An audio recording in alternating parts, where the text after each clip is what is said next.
Familia, un saludo para todos. No he podido saludar a todos, pero bueno, un saludo. Qué gozo, alegría que estemos aquí reunidos en torno a la adoración al Señor. Hoy es un día especial. Hoy es el domingo por el huérfano. Es un día que iglesias saludables celebran o celebramos para estudiar, para recordar y buscar maneras de servir a los más vulnerables. En esta ocasión, pues, los niños y jóvenes huérfanos. Y vamos a orar entonces para comenzar con nuestro sermón. ¿Les parece?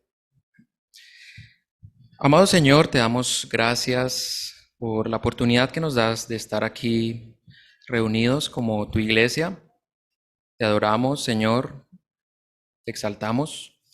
Te pedimos que nos guíes, Padre, por medio de tu palabra para estudiarla, meditarla y sobre todo aplicarla, Padre, a nuestras vidas. Dirige esta predicación que sea de gran beneficio para todos. En el nombre de Jesús oramos, amén y amén. Bueno, el pasaje entonces que vamos a estudiar hoy es Isaías capítulo 1. Isaías capítulo 1, versículos 10 al 20. Isaías. Y los pastores y algunos líderes de la iglesia queremos que ustedes vean esto del domingo por el huérfano, que está conectado con el mensaje que hemos recibido de parte del Señor durante estos meses. Como bien saben, hemos estado estudiando el libro de Isaías. Esa es la serie que hemos estado estudiando. Ya vamos por el capítulo 43 en esa serie. Es increíble cómo avanza el tiempo, ¿no? Y bueno, hemos podido ver que el gran protagonista de esta historia es Dios mismo, ¿verdad? Hemos visto en esta serie de predicaciones que Dios imparte justicia para aquellos que se obstinan a rebelarse contra Él, pero que también es un Dios amplio en misericordia, es un Dios muy amplio en misericordia para perdonar, para restaurar y para traer esperanza. Y como vamos a ver a continuación, esto de cuidar al prójimo, y hoy principalmente enfocados en los huérfanos, surge de la escritura y no es como una nueva tendencia social para la iglesia o como una nueva manera de hacer una labor filantrópica o algo así por el estilo. Entonces, síganme con mucha atención, no se vayan a dormir, hagan algo para no dormirse, yo no sé, pellizque al otro, yo no sé, lo que sea. No se vayan a dormir, ¿vale? Entonces les pido que por favor abran y prendan sus Biblias en Isaías 1. Isaías capítulo 1, entonces vamos a leer versículos 10 al 20. Como les dije, este mensaje que vamos a ver hoy surge de la Escritura y está íntimamente conectado con el resto de predicaciones que hemos visto de esta serie de Isaías. Entonces tengo aquí la versión Reina Valera, Isaías 1, versículos 10 al 20, ¿vale? Dice así: Príncipes de Sodoma, oíd la palabra de Jehová. Escuchad la ley de nuestro Dios, pueblo de Gomorra. ¿Para qué me sirve, dice Jehová, la multitud de vuestros sacrificios? Hastiado estoy de holocaustos de carneros y de cebo de animales gordos. No quiero sangre de bueyes, ni de ovejas, ni de machos cabríos. ¿Quién demanda esto de vuestras manos cuando venís a presentaros delante de mí para hollar mis atrios? No me traigáis más vana ofrenda. El incienso me es abominación. Luna nueva y día de reposo, el convocar asambleas no lo puedo sufrir. Son iniquidad vuestras fiestas solemnes. Vuestras lunas nuevas y vuestras fiestas solemnes las tiene aborrecidas mi alma. Me son gravosas, cansado estoy de soportarlas. Cuando extendáis vuestras manos, yo esconderé de vosotros mis ojos. Asimismo, cuando multipliquéis la oración, yo no oiré. Llenas están de sangre vuestras manos. Lavaos y limpiaos, Quitad la iniquidad de vuestras obras de delante de mis ojos. Dejad de hacer lo malo. Aprended a hacer el bien. Buscad el juicio. Restituir al agraviado. Haced justicia al huérfano. Amparad a la viuda. Venid luego, dice Jehová, y estemos a cuenta. Si vuestros pecados fueren como la grana, como la nieve serán emblanquecidos. Si fueren rojos como el carmesí, vendrán a ser como blanca lana. Si quisiereis y oyereis, comeréis el bien de la tierra. Si no quisiereis y fuereis rebeldes, seréis consumidos a espada, porque la boca de Jehová lo ha dicho. Tremendo mensaje, ¿verdad? Y el mensaje que la palabra de Dios nos trae esta mañana es que solo adoramos a Dios verdaderamente cuando queremos imitar su carácter. Solo adoramos a Dios verdaderamente cuando queremos imitar su carácter. Y para desarrollar este sermón, lo vamos a ver a través de 3 puntos, ¿vale? 3 puntos. Primer punto, vamos a recordar acerca de la adoración a Dios, El segundo punto, vamos a hablar un poco acerca de la adoración que produce en nosotros el Evangelio, las buenas noticias de salvación. Y el tercer punto que vamos a hablar es acerca del cuidado a la orfandad, como una implicación de la adoración a Dios y del impacto del Evangelio en nuestras vidas. ¿Vale? Entonces son 3 puntos. De esta manera entonces comencemos con nuestro primer punto. Entonces vamos a recordar elementos acerca de la adoración a Dios. Vamos a ver algunos pasajes de la Escritura. Entonces les pido que ahí estemos pendientes, ¿vale? Bueno, en domingos pasados nuestro pastor Alfredo Medina predicó acerca de la adoración a Dios. ¿Sí se acuerdan? Eso lo vimos en Isaías 42. Y veíamos en ese sermón que el profeta estaba animando al pueblo exiliado a cantar a Jehová, a que alabaran a Jehová, a que le dieran gloria. Y también el profeta Isaías estaba exclamando acerca de ellos como ciegos y sordos por no oír las palabras de Dios. Y si nos damos cuenta, en el versículo 21 del capítulo 42 leemos lo siguiente. Si quieren lo pueden buscar, ya que estamos en el mismo libro. Es Isaías, el capítulo 42, versículo 21. Isaías 42, 21. Dice, Jehová se complació por amor de su justicia en magnificar la ley y engrandecerla. Jehová se complació por amor de su justicia en magnificar la ley y engrandecerla. Oiga, o sea, ¿cómo así? Espérese un momentico. ¿Cómo así que magnificar su ley? ¿Qué tiene que ver una cosa con la otra? Miren cómo lo dice la Biblia de las Américas. Dice ese mismo versículo, el Señor se complació por causa de su justicia en hacer la ley grande y gloriosa. En hacer la ley grande y gloriosa. ¿Cómo se relacionan la adoración y la ley? ¿Qué tiene que ver la una con la otra? Bueno, entonces retomemos a nuestro capítulo 1 en Isaías y miren el versículo 10 de Isaías 1. Dice, que lo acabamos de leer también, dice, oíd la palabra del Señor, gobernantes de Sodoma. Escuchad la instrucción de nuestro Dios, pueblo de Gomorra. Obviamente lo está diciendo en un modo satírico. Recuerden, Sodoma y Gomorra ya habían sido destruidas hace rato, ¿sí? Por su pecado. Y es una manera satírica el que el profeta le está diciendo a ellos, los está llamando en esos términos, ¿cierto? Miren cómo o escuchen la Nueva Traducción Viviente cómo lo dice. Dice, escuchen al Señor, líderes de Sodoma. Escuchen la ley de nuestro Dios, pueblo de Gomorra. Escuchen la ley de nuestro Dios. Aquí hay algo interesante, ¿verdad? Y es notar que escuchar la palabra del Señor es igual que escuchar su ley. Son intercambiables. Y entonces el profeta les dice, escuchen la palabra del Señor, pueblo pecador. Escuchen la ley de Dios, pueblo olvidadizo. Y lo que vemos en los versículos 11 al 15, ahí del capítulo 1 de Isaías, es un recordatorio práctico de la ley que en algún momento de la historia el Señor le había dado al pueblo de Israel. Pero antes de continuar con esos versículos, vamos a hacer un paréntesis para preguntarnos qué tenía en mente un israelita cuando pensaba en la ley. ¿Qué sentido tenía la ley para ellos? Y es más, ¿qué decía la ley? ¿Cómo se vivía la ley? ¿Por qué es tan importante la ley? Es como si leyéramos algo en el periódico.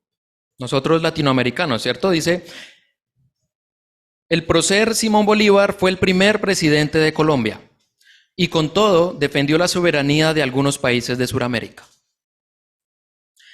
Si nosotros como colombianos, venezolanos, ecuatorianos, peruanos, bolivianos, panameños, leemos eso, ¿qué es lo que pensamos inmediatamente? ¿Qué es lo que primero se nos viene a la mente? Bueno, pensamos en el colonialismo de España en estas tierras, ¿verdad? Pensamos en las batallas hacia la independencia, pensamos en la sangre derramada, ¿cierto?, de la libertad de nuestros pueblos oprimidos por los terratenientes españoles. Y algo muy similar pasó con los israelitas. El hecho de que ellos pensaran en la ley, eso les debía recordar algo de su historia, de cómo ellos fueron esclavos en la tierra de Egipto y de cómo el Señor los había liberado. Y luego de eso les había dado su ley para que fueran su pueblo, un pueblo diferente de los demás pueblos. Y para comprender todo esto mejor, preguntémonos qué es la ley. Bueno, básicamente la ley es un reflejo del carácter de Dios. La ley es un reflejo del carácter de Dios. La ley nace del carácter de Dios, nace de su corazón. La ley son las cosas que le interesan a Dios. La ley le fue dada a un pueblo, como les dije hace un momento. Es decir, que el carácter de Dios fue revelado a un pueblo con el fin de que ellos reflejaran el carácter de Dios a otros pueblos. Esa es la ley y ese era el fin de la ley. Y para entender mejor esto, vamos a ver algunos pasajes de estos sucesos. Si ustedes pueden ir a Éxodo 19, vamos a ver algunos pasajes en Éxodo. No vayan a perder la cita de Isaías, pero busquemos Éxodo 19. Desde el versículo 3 en adelante, yo tengo aquí la nueva versión internacional. Escuchen lo que dice. Está Dios diciéndole a Moisés, anúnciale esto al pueblo de Jacob, declárale esto al pueblo de Israel. Ustedes son testigos de lo que hice con Egipto y de que los he traído hacia mí como sobre alas de águila. Si ahora ustedes me son del todo obedientes y cumplen mi pacto, serán mi propiedad exclusiva entre todas las naciones. Aunque toda la tierra me pertenece, ustedes serán para mí un reino de sacerdotes y una nación santa. Tremendo. La ley vino a posarse sobre un pueblo en específico. El Señor había escogido un pueblo para que lo representara ante las naciones. Fíjense que eso ocurre justo después de que el Señor los había liberado a ellos de la esclavitud en Egipto. Escuchen esto que se parece mucho a lo que leímos en Éxodo. Está en 1 de Pedro 2. Escuchen lo que dice. Mas vosotros sois linaje escogido, real sacerdocio, nación santa, pueblo adquirido por Dios, para que anunciéis las virtudes de aquel que os llamó de las tinieblas a su luz admirable. Vosotros que en otro tiempo no erais pueblo, pero que ahora sois pueblo de Dios, que en otro tiempo no habíais alcanzado misericordia, pero ahora habéis alcanzado misericordia. Hermanos, nosotros, según el Nuevo Testamento, somos también el pueblo de Dios, la iglesia. De manera que este pasaje, este mensaje también es para nosotros. Esto no es una cuestión por allá de un pueblo milenario. Nosotros somos el pueblo de Dios. La ley era lo que le interesaba a Dios y por lo tanto lo que el pueblo debía imitar. El pueblo debía buscar lo que le interesa a Dios y asimismo nosotros también. Recuerden, la ley es el carácter moral de Dios y las leyes que regulan la adoración hacia Él. Pero lo increíble de todo es que en la ley también hay obra social y humanitaria. Fíjense en esa dinámica, por ejemplo en Éxodo 22:20. Escuchen lo que dice. Éxodo 22:20 dice, todo el que ofrezca sacrificios a otros dioses, en vez de ofrecérselos al Señor, será condenado a muerte. Miren Éxodo 23. No tengas otros dioses delante de mí. Éxodo 22:28. No blasfemes nunca contra Dios, ni maldigas al jefe de tu pueblo. Y en medio de ese discurso está Éxodo 22:21 al 24. Escuchen lo que dice. No maltrates ni oprimas a los extranjeros, pues también tú y tu pueblo fueron extranjeros en Egipto. No explotes a las viudas ni a los huérfanos, porque si tú y tu pueblo lo hacen y ellos me piden ayuda, yo te aseguro que atenderé a su clamor. Arderá mi furor y los mataré a ustedes a filo de espada. Y sus mujeres se quedarán viudas y sus hijos se quedarán huérfanos. Hermanos, aquí podemos ver con claridad que la adoración a Dios tiene elementos conectados. Fíjense lo que dice, no ofrezcan sacrificios a otros dioses. No tengan otros dioses delante de mí. No blasfemen. Todo eso está en medio de no maltrates ni oprimas al extranjero. No explotes a las viudas ni a los huérfanos.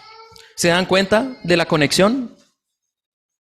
Esto quiere decir que la adoración al Señor incluía responsabilidad del pueblo de servicio a los vulnerables. Aquí tenemos lo que se conoce como la trilogía vulnerable. Es muy común en pasajes de la Escritura ver juntos a estas tres categorías de personas: los huérfanos, las viudas y los extranjeros o los inmigrantes. Y yo les pregunto a ustedes, ¿qué es la característica de estas tres tipos de personas? Bueno, en resumen, tienen una misma característica común y es que se encuentran en un estado desvalido. Están en un estado de indefensión, en un estado de suma vulnerabilidad. ¿O ustedes han visto alguna vez una huelga de niños de algún orfanato? O sea, eso nunca se ve. O sea, no hay un niño líder, oiga, necesitamos organizarnos porque nadie nos escucha y... O sea, eso nunca sale por la televisión. ¿Alguna vez han escuchado una protesta de viudas? O sea, son personas que no tienen voz, ¿cierto?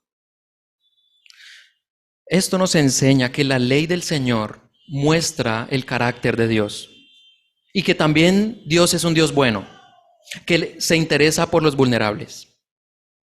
Es un Dios ideal, un Dios que le pide a su pueblo que no le cobre intereses a los necesitados.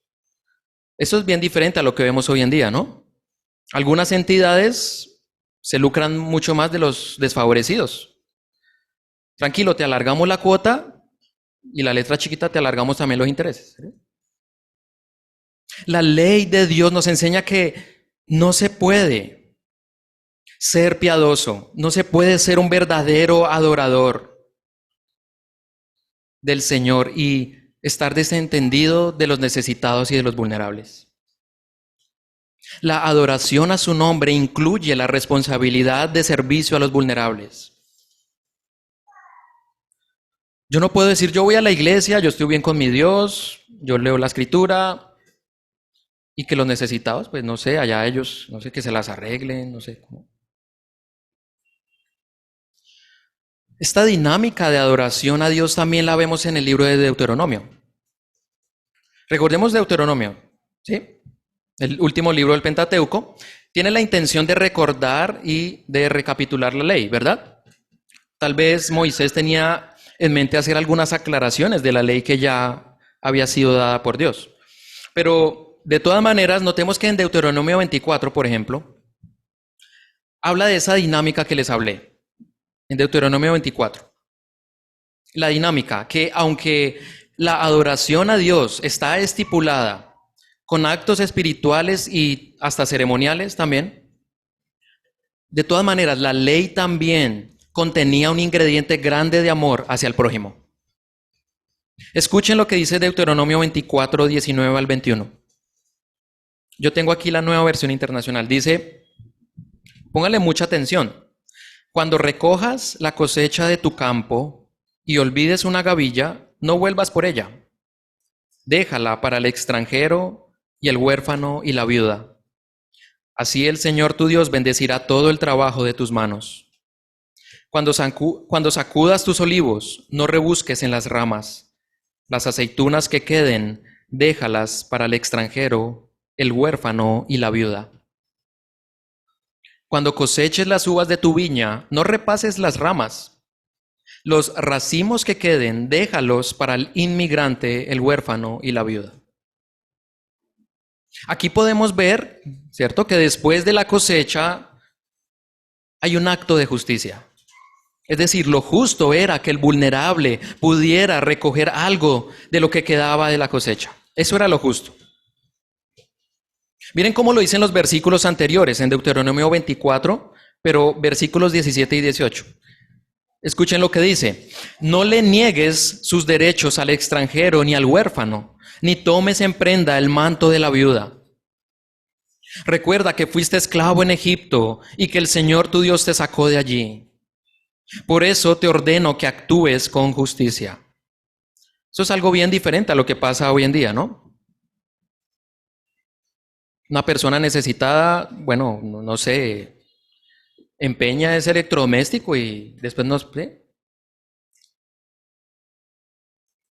Noten que el argumento del Señor es que ustedes deben ser justos y compasivos con el huérfano, la viuda y el extranjero, porque ustedes también fueron esclavos, pero Dios los sacó de allá.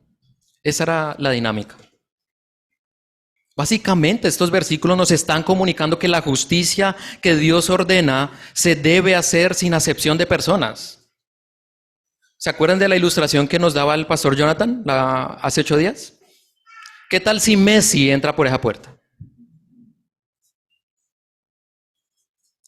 ¿Cuál sería nuestra reacción? ¿Será que eso refleja nuestras decisiones elitistas?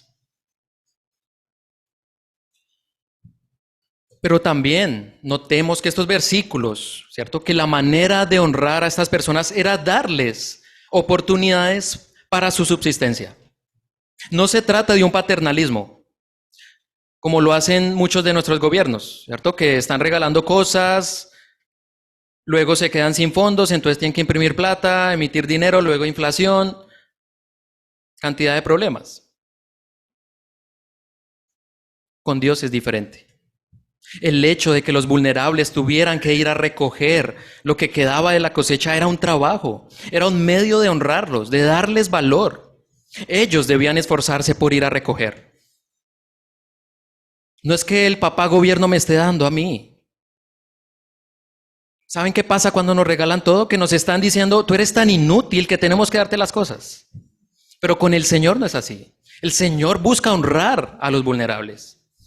El trabajo dignifica al hombre, dicen Proverbios. ¿Ustedes se acuerdan de la historia de Ruth? Esa hermosa historia. Recuerden, ella tuvo que esforzarse muchísimo. A mí me sorprende mucho ese pasaje, esa historia, porque cuando ella iba a recoger lo que quedaba de la cosecha, o sea, era bastante, eran bultos que se echaban en la espalda. Yo tengo 30 años, ahorita la espalda me estaba molestando. O sea, esa mujer tenía mucha fuerza. Hermanos, esto es importante que lo tengamos presente. Lo vamos a ver más detenidamente en el punto tercero de esta predicación, porque el hecho de saber cómo ayudar es muy importante. O sea, el tema no es solo ayudar por ayudar. porque nuestra ayuda podría causar un gran daño a las personas y también a nosotros mismos. Y así entonces con esa dinámica de proteger al vulnerable lo podemos ver a lo largo y a lo ancho de la Biblia, de la ley también.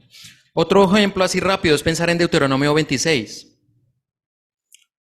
No vayan allá, solo quiero decirles que ahí en Deuteronomio 26 se decía que cada tercer año el pueblo debía destinar un diezmo para el extranjero, para la viuda y para el huérfano. Cada tercer año se destinaba un diezmo. Iglesia, ya nos vamos dando cuenta de que esto de cuidar a los vulnerables no es algo nuevo, sino que está presente en la misma ley de Dios.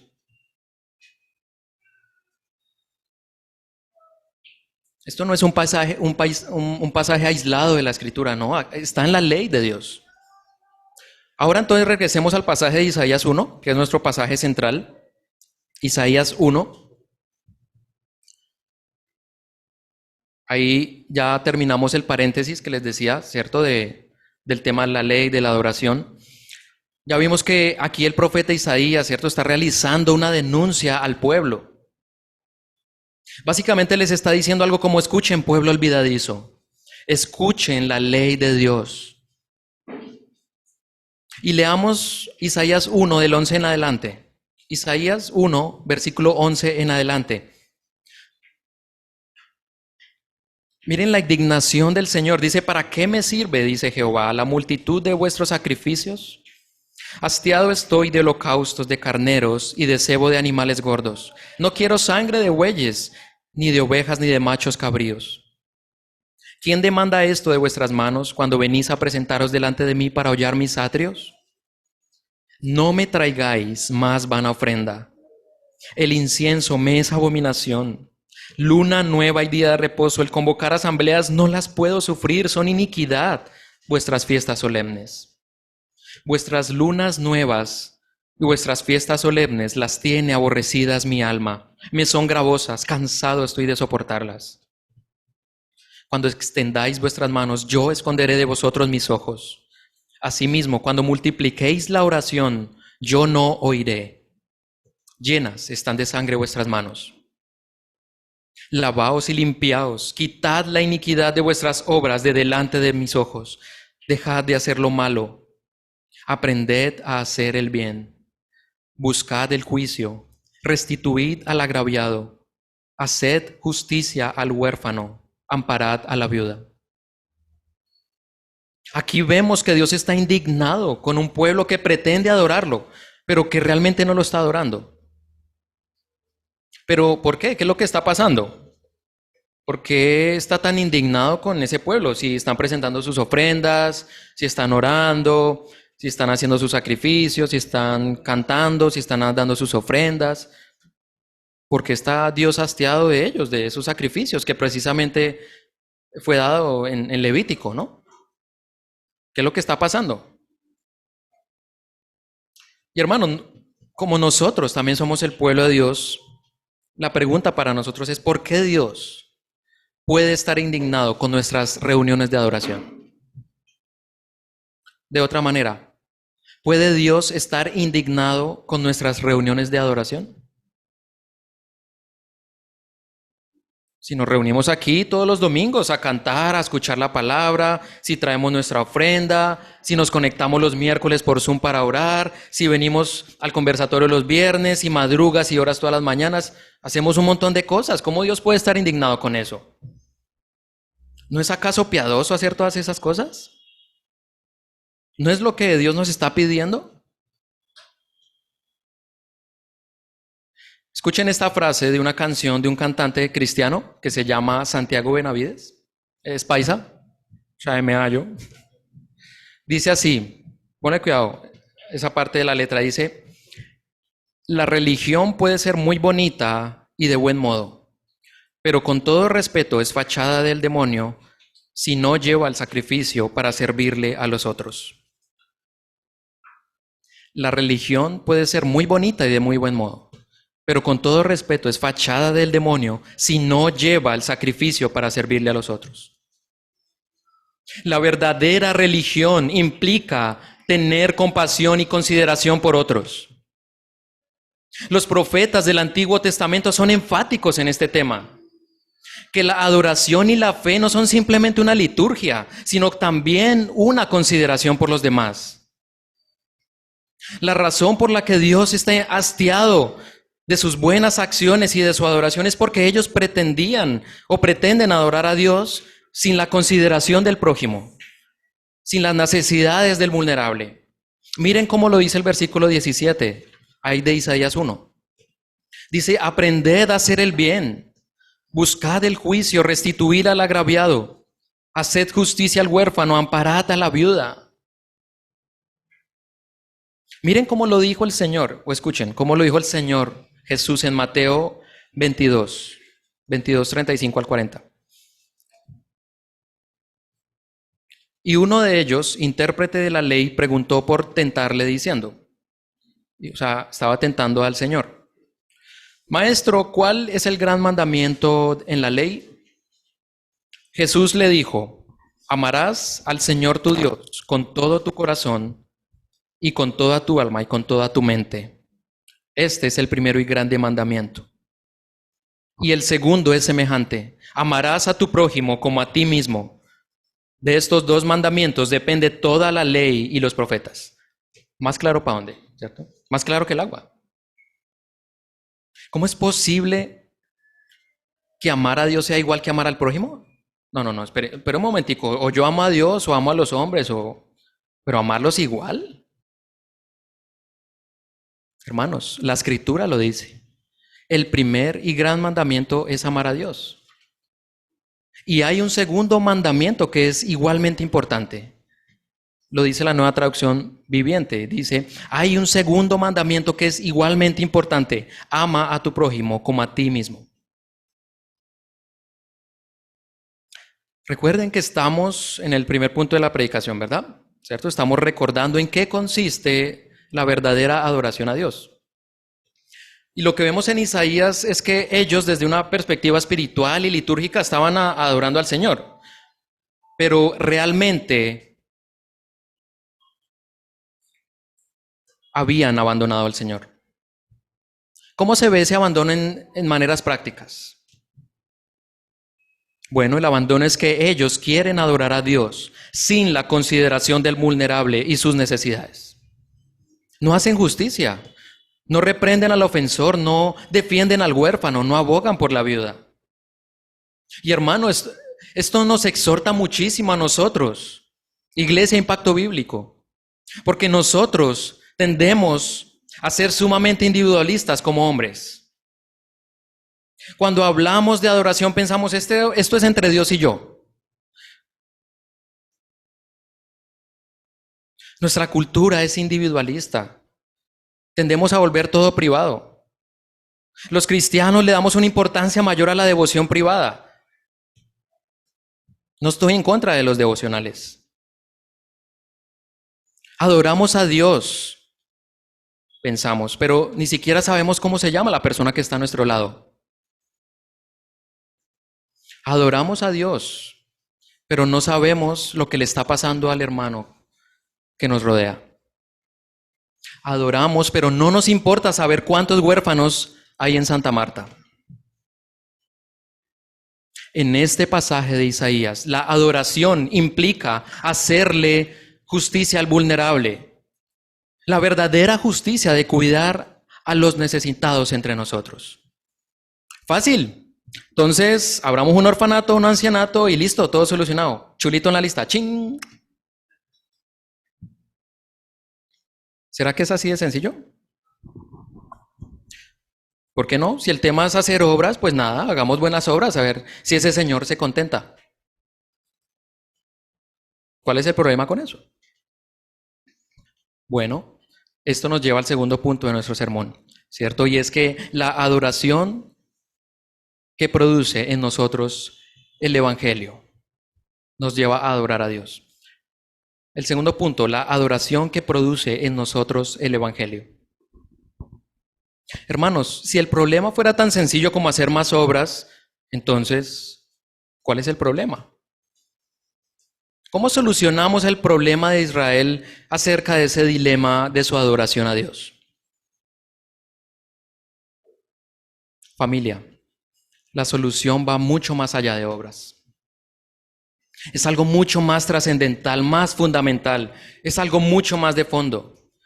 Y miren el versículo 16 de Isaías 1. Ahí está la solución. Dice, lavaos, limpiaos, quitad la maldad de vuestras obras de delante de mis ojos. Fíjense que ellos necesitaban ser lavados y limpiados. Necesitaban una circuncisión del corazón. Necesitaban un corazón nuevo que no fuera obstinado y terco. Hermanos, nuestro corazón es obstinado y terco y necesitamos el Evangelio. Pero eso no lo pueden hacer ellos mismos, ni nosotros. Miren el versículo 18. Ahí están las buenas noticias. Si no lo podemos hacer nosotros, entonces ¿quién lo puede hacer? Miren el 18. Venid ahora y razonamos, dice el Señor. Aunque vuestros pecados sean como la grana, como la nieve serán emblanquecidos. Aunque sean rojos como el carmesí, como blanca lana quedarán. ¿Se dan cuenta?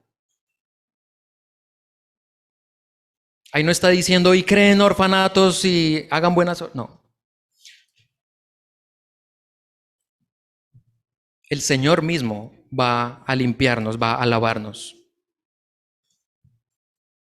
Dios está dispuesto a ser compasivo con ellos, a concederles el perdón.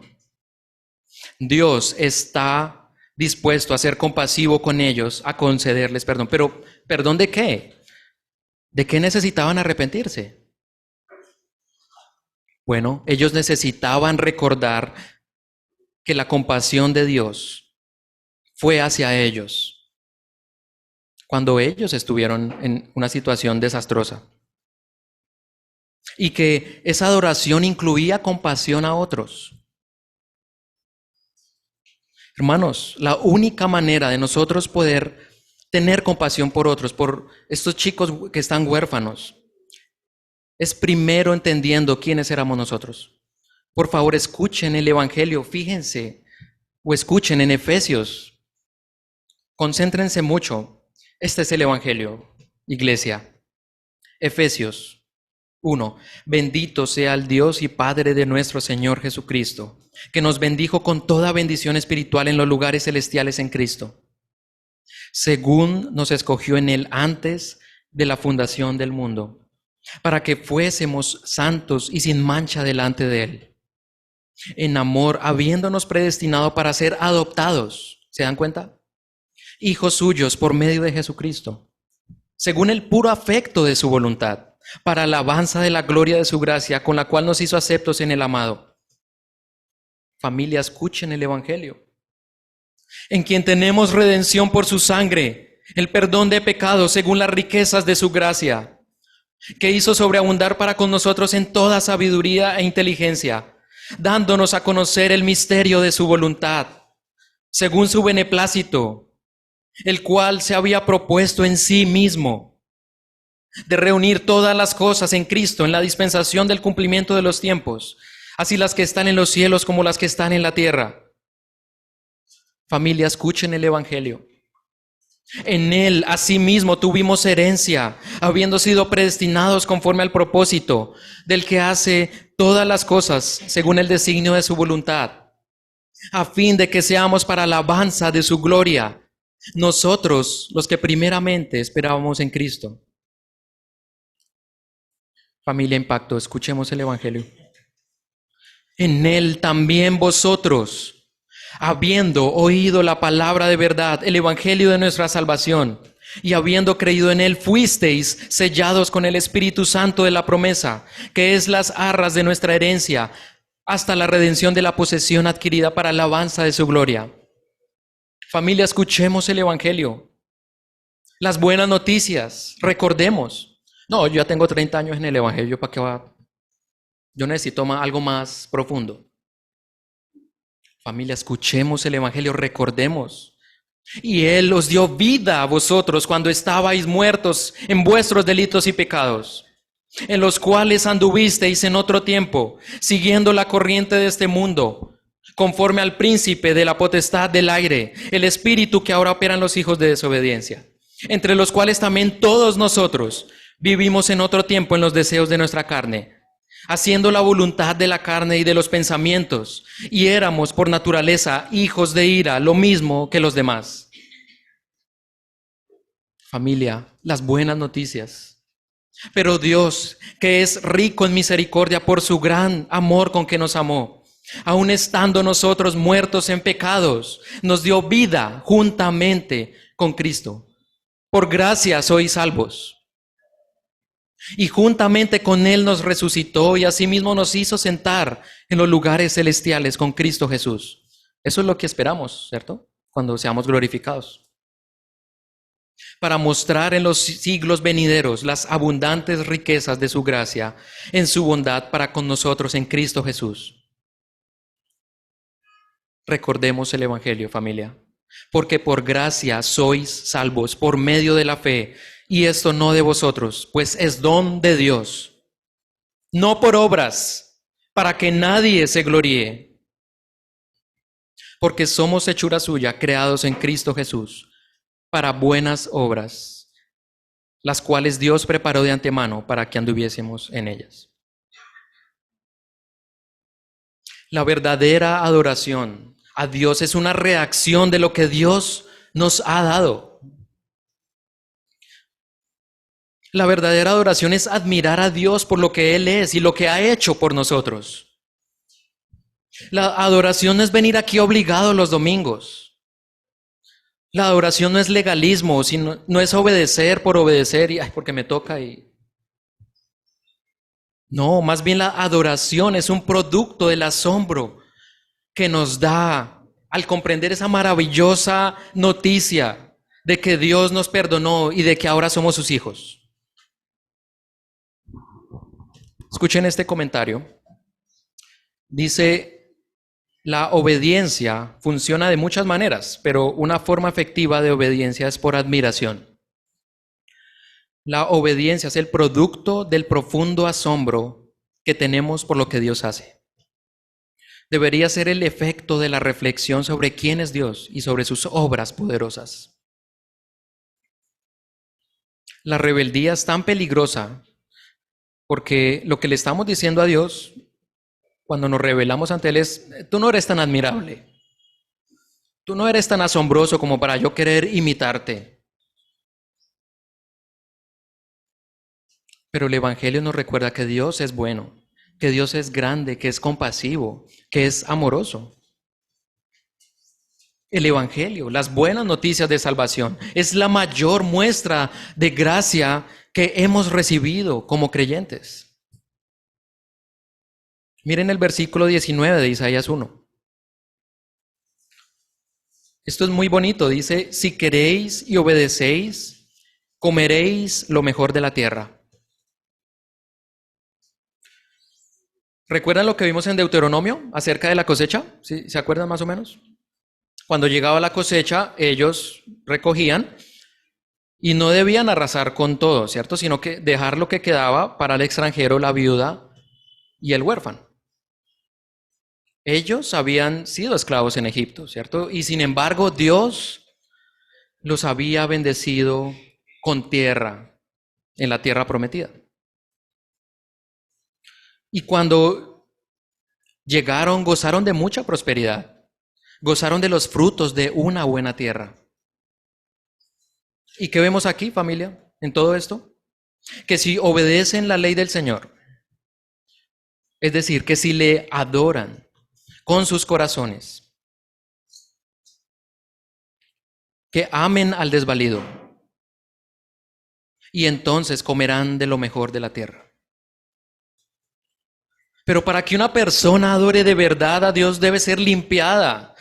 Debe tener un corazón nuevo, capaz de amar a Dios y al prójimo. Eso no surge instantáneamente. El efecto del Evangelio es la adoración. Orar, leer la Escritura, cantar, ofrendar. Eso es adoración. Pero también considerar a los demás como más importantes que nosotros mismos. La adoración es un paquete completo de concentración espiritual, de dependencia de Dios, de alabanza, pero también de servicio a otros. Ok, listo, Sebastián. Ya nos hablaste de la verdadera adoración, ¿cierto? Nos dijiste que la ley regula la adoración a Dios y que incluye considerar al prójimo. También nos hablaste de que cuando entendemos el Evangelio, entonces, y lo vivimos, eso naturalmente nos debe llevar a adorar a Dios. Listo, y entonces, ¿qué sigue?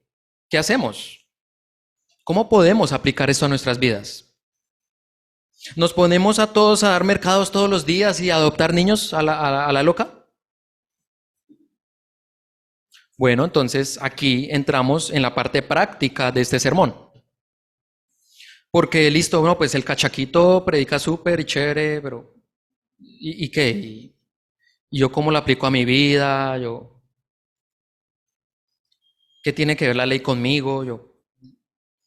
Bueno, entonces entramos al tercer punto, que es el punto práctico de este sermón, y es que vamos a hablar del cuidado a la orfandad como una implicación de la adoración a Dios y del impacto del Evangelio en nuestras vidas.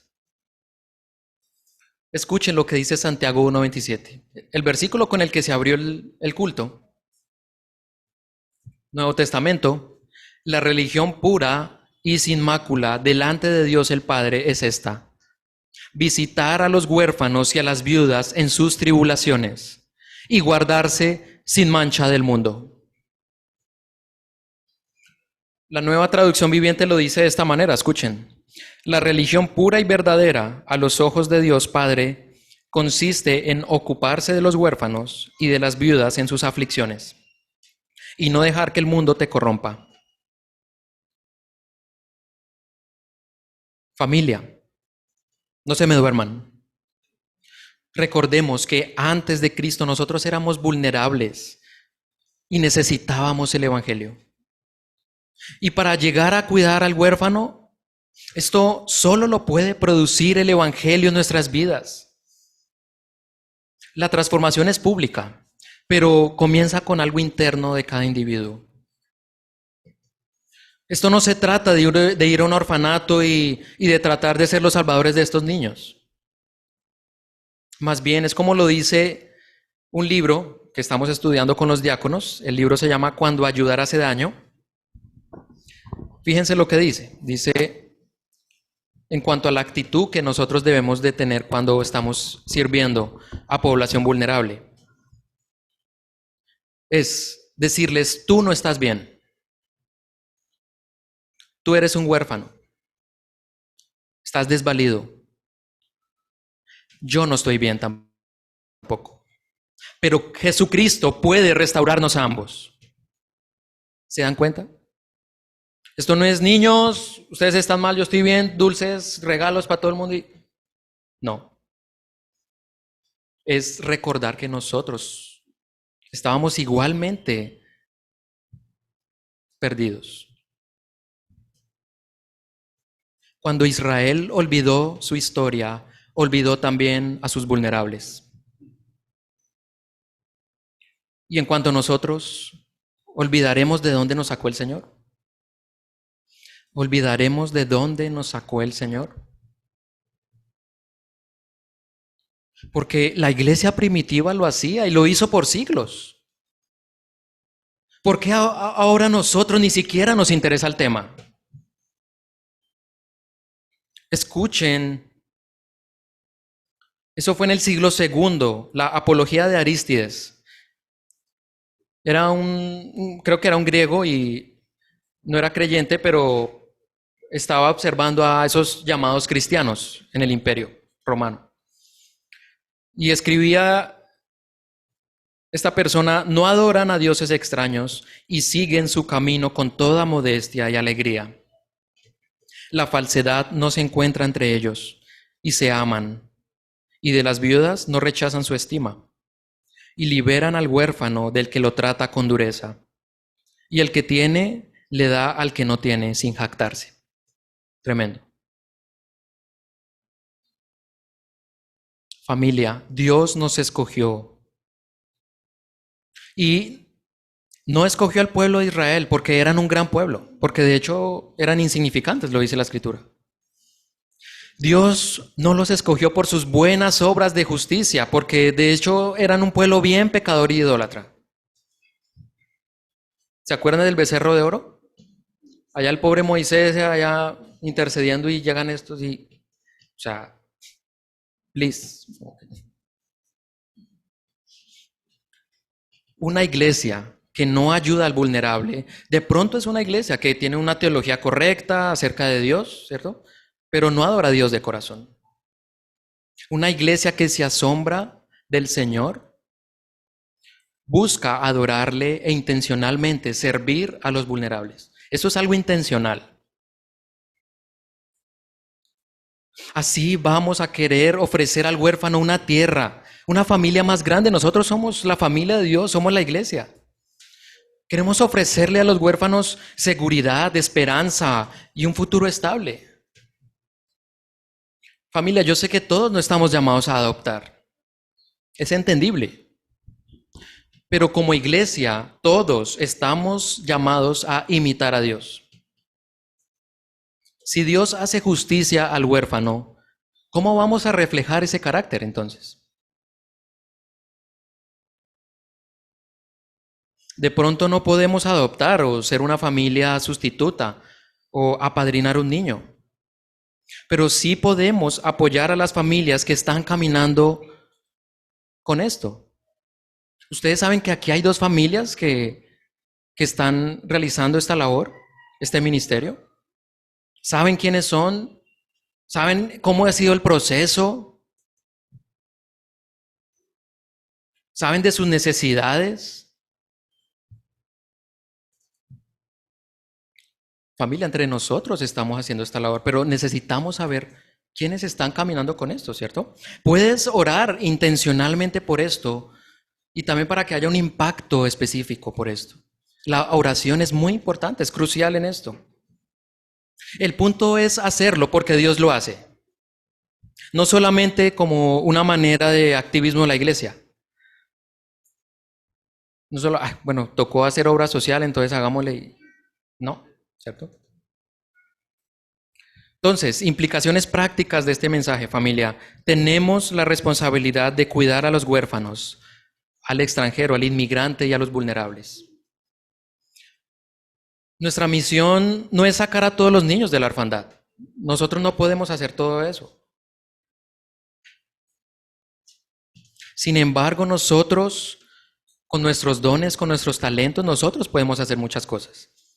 Empezando por orar, por involucrarnos. Y lo bonito de todo esto es que la iglesia ha estado trabajando en esto. Ahora sí. Estamos trabajando con Maná, ¿cierto? Es un ministerio que ayuda a la iglesia para que la iglesia tome ese llamado de apoyar al inmigrante, al extranjero, ¿cierto? Antes hacíamos aquí los almuerzos, por la pandemia no lo hemos podido hacer, pero la última actividad que tuvimos fue interesante. Esta mañana hubo una familia que hizo parte de una actividad que hicimos allá en la 19, ¿cierto? Estuvimos con los niños, estuvo Laurita, Melissa, Lina, bueno, muchas personas allí, ¿cierto? Los niños estaban felices. Y lo más importante es que hay familias que se han logrado conectar con la iglesia local. Para que crezcan, para que conozcan del Evangelio, ¿cierto? Y eso es lo que queremos seguir haciendo, familia. Ahora, en el tema de los huérfanos específicamente, estamos hablando con un ministerio que se llama Lifeline. Es un ministerio que busca capacitar, entrenar